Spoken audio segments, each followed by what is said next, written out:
All right, 131, folks. Let's talk about Unit 2. Let's talk about Chapter 3. Hopefully, you have taken a look at and looked at the core learning objectives. I'm looking at them at this particular point. It says, explain the major factors contributed to the demographic changes that took place in English colonies during the 18th century. Compare the societies and economics of southern colonies, New England colonies, and middle colonies.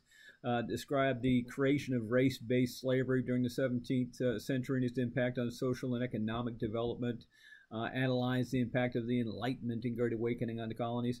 I can do all that, just not at length in a 10-minute span, but there are some things that are hugely important.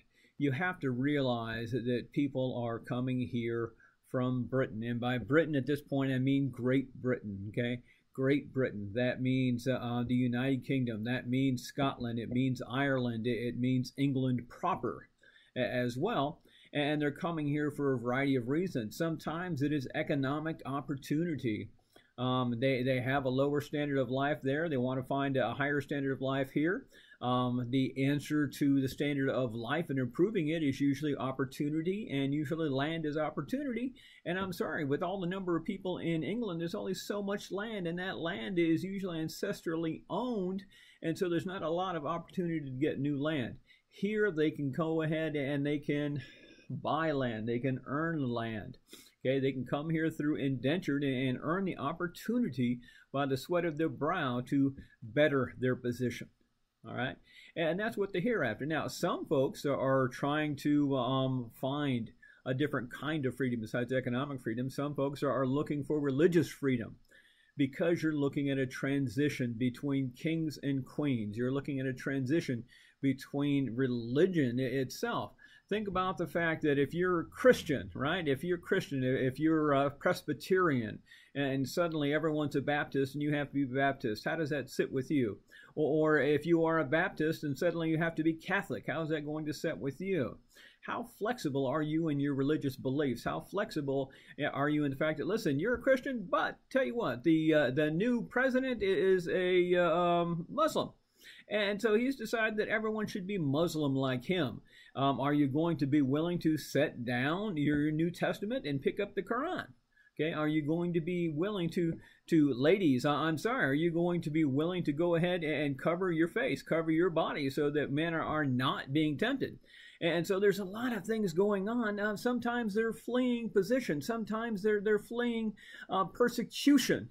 Sometimes they're just seeking opportunity. And so they're coming here. And so there's a lot of demographic changes. There's a lot of changes in society because people can come here and there is, well, very limited royalty, and there's an equal opportunity. And so there's a lot of things happening because they're coming here. Now, keep in mind that the East Coast is kind of a big place. All right, it's not going very deep because it doesn't go any deep more than the Appalachians, but it's spread up and down the south, up and down the north, up and down the middle coast. And because of this, there are distinct areas, there are distinct regions. If you are living here in the South and you've ever traveled to New York, you might have noticed people are different. Slightly, right? But you might have noticed they're different. One of the things that I always found amazing is I grew up in Southern California, the South. But hey, the South here is completely different than the South there.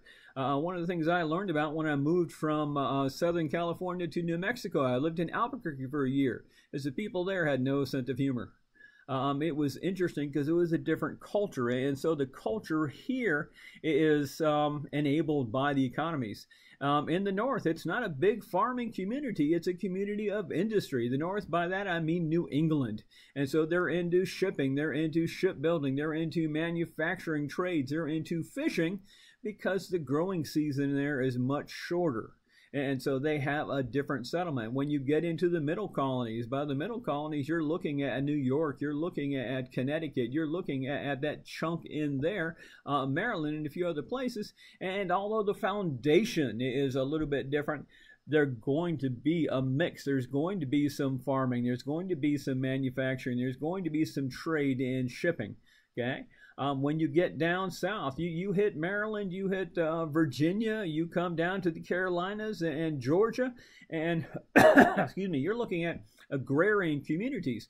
And those agrarian communities are about farming. They're farming some things that are pretty labor intensive.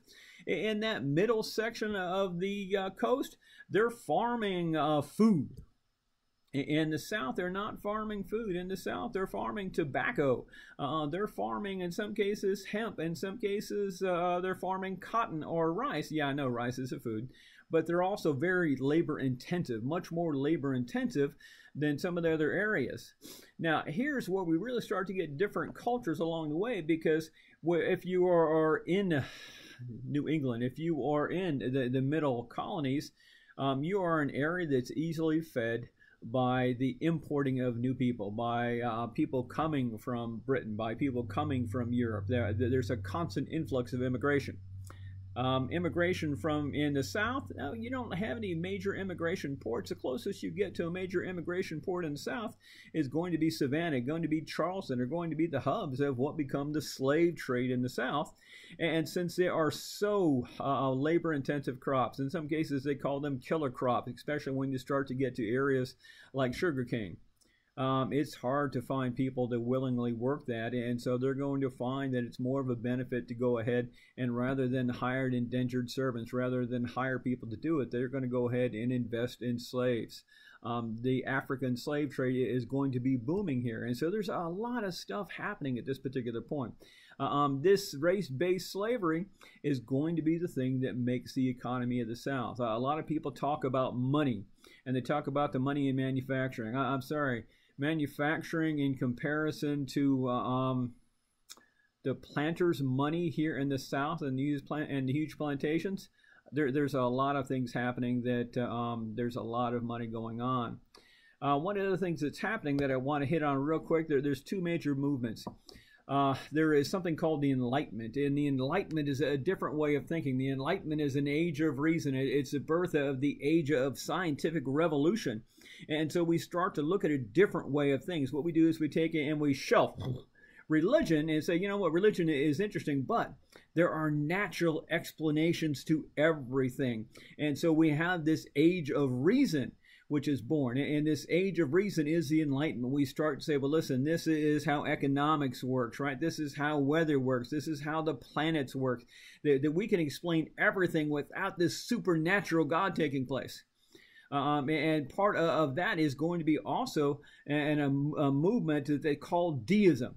And deism, I always think, is pretty interesting because what it says is, listen, that there is indeed a creator, there is indeed a superior being. He does indeed create and design the universe, and then he sets it in motion. He says, look, I designed the perfect machine, I designed the perfect universe. He's going to go set it in motion and leave it be. That it's perfect. He knows everything is going to happen, so he doesn't need to reach down and go adjust this. He doesn't need to do miracles, because deists don't believe in miracles. They believe in a creator being.